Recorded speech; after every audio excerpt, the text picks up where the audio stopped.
Hello बच्चों, let's see this question.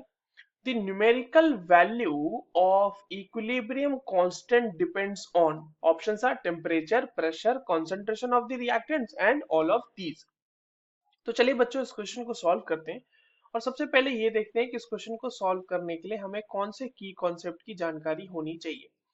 अब देखो बच्चों, ये जो सवाल आपसे पूछा गया है ये बेसिकली आपसे ऐसा सवाल है कि इक्विलिब्रियम कांस्टेंट किन किन फैक्टर्स पे डिपेंड करता है वो आपको बताना है.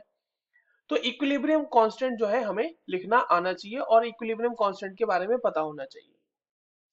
नाउ लेट्स से कि अगर हमारे पास कोई भी एक रिएक्शन है जो इस तरह से है ए ए, है ना, उसको हमने रिएक्ट कराया बी बी एंड एक रिवर्सिबल रिएक्शन हो रही है जो कि फॉर्म कर रहा है सी सी और फॉर्म कर रहा है डी डी.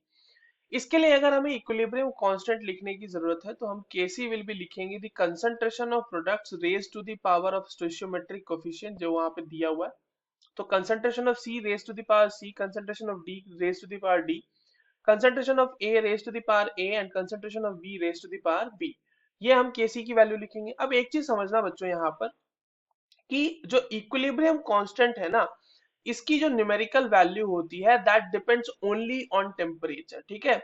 तो the value of equilibrium constant, जो इक्विलिब्रियम कांस्टेंट की वैल्यू है that depends only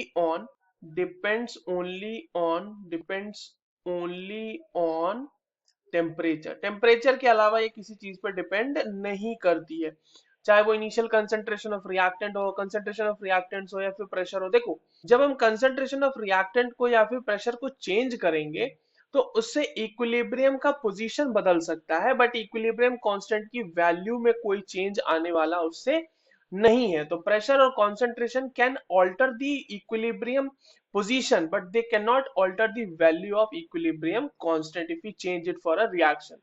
So the correct answer for this given question will be obviously option number 1, temperature.